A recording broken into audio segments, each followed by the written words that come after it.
Good morning, my dear children. I'm going to take your moral science class, my dear, all of you. First chapter and second chapter you're going to have for your first term. Chapters are very interesting. First one is the story of a crow, a very intelligent crow, and you know the name of the crow?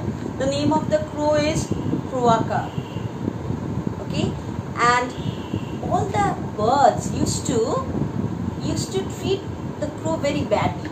Why? Because the feathers were black, the crow's voice is very coarse, for all these things, na, beak is not so nice.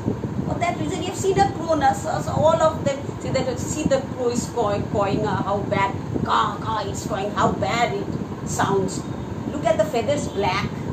But you know, my dear, crows are friendly to us.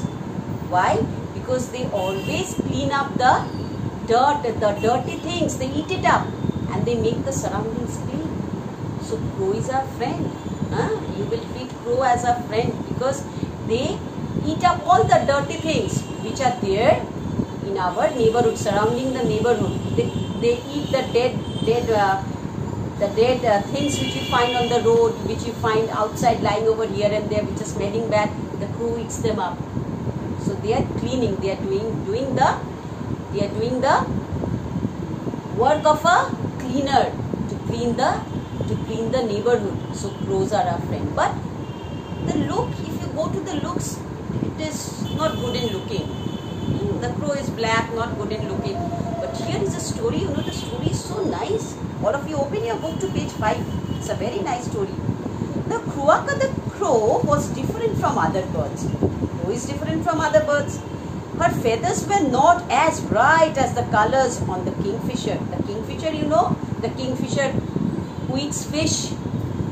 It's having very bright colors. The feathers are very bright. But crow is having black feathers, so not so attractive like the kingfisher. Her beak was strong, but not half as pretty or useful as the red beak of the parakeet. Parakeet is having a very nice beak, red color, but crow is having that black color, pointed, looks so bad, that beak. Don't ever try to walk like a princess, teased the Magpie Robin, showing off a few steps. A Magpie Robin walks very nicely. Now he's telling that, you crow, don't try to pretend to walk so nicely, don't imitate me. I'm a robin, I can walk so nicely, you can't. Croaka tried to say something, but hearing her voice made the nightingale burst into laughter. Don't ever try to sing, the nightingale teased. Nightingale said, no. The crow wanted to say something, but the nightingale told her, don't say. What horrible, your voice is sports voice, don't ever try to sing. One day a strange sound was heard. It sounded like, help, gulp, gulp. These birds fled to the safety of their perches. So hearing this voice, all the birds went to sit in the branch of a tree. All the birds, even the crow, they went to sit in the branch of a tree. The sound tore through the air again. It came from the pond. The sound came from the pond, and you know where the pond was? The pond was there, and the tree was just, the branch of a tree was just hanging towards the pond. And the birds were sitting on that branch, okay? And what they could see? They could see a small kitten that fell on the water and was crying for help. A small kitten, you know what a kitten is? A kitten is a baby of a cat. It fell into the pond, the water of the pond, and it was, if you don't know how to swim and if you fall inside the pond, what will happen? You will get drowned.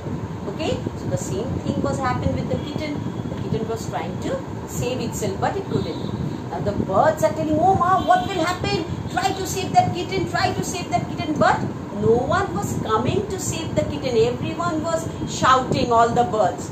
Now you know who helped that kitten? That bad crow. Everyone is telling, all the birds are telling, dirty in looking, bad in looking, having a very hoarse voice. So, but that bird, that Croaka only helped the kitten to come to the back to the land again. Okay. Then what happened? You know how the thing happened. The crow now told that all the heavy birds, you come and come to the close. You come to the end of the branch. You come to the end of to the tip of the branch. You come. And when the heavy things come to the tip of the branch, then what will happen? The branch will gradually come towards the pond. And when it will come towards the pond, then what will happen? The kitten can hold the branch.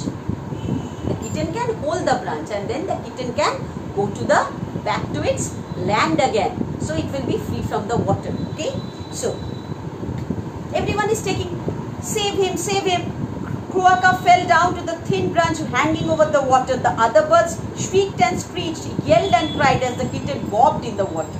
Kruaka edged to the end of the branch. The branch dipped into the water. Stop crying. Join me on this branch, she shouted to the other birds like a true leader.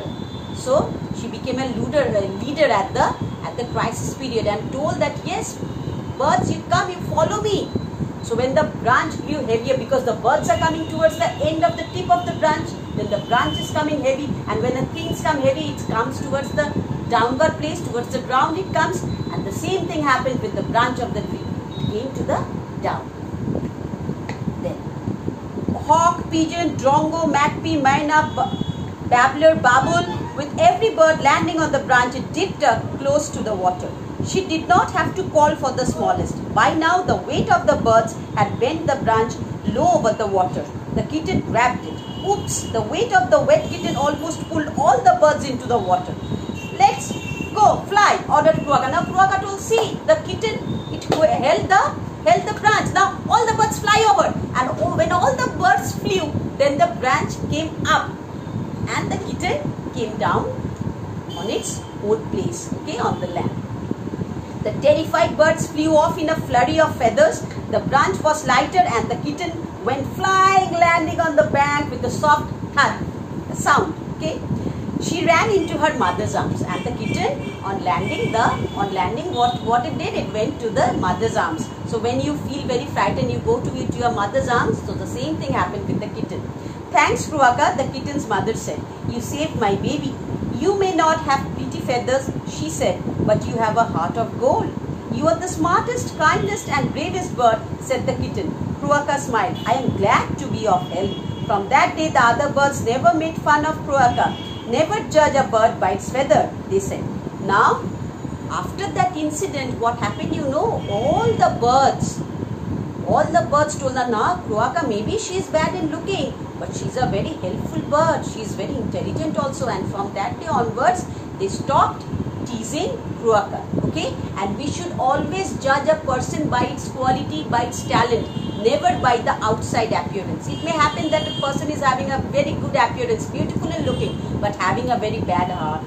It may do some harm to you. So we should always judge a person by their talent and not by their outer gesture, outer appearance. Okay, my dear children. So next day I'll go for the other story, and today you will get the question answers and the fill in the blanks. Not all the question answers which are easy, which you can learn by heart. Those question answers and true or false, I'll give it. I'll do it in the book and I will send it to you. You will find it in the assignment, and in the next class, when I'm having the class with you, I'll do the next chapter, Grandpa's Neighbors. Okay, my dear children, I'm clear to you. Okay, bye bye. We will meet on the other day and we'll go for the next class.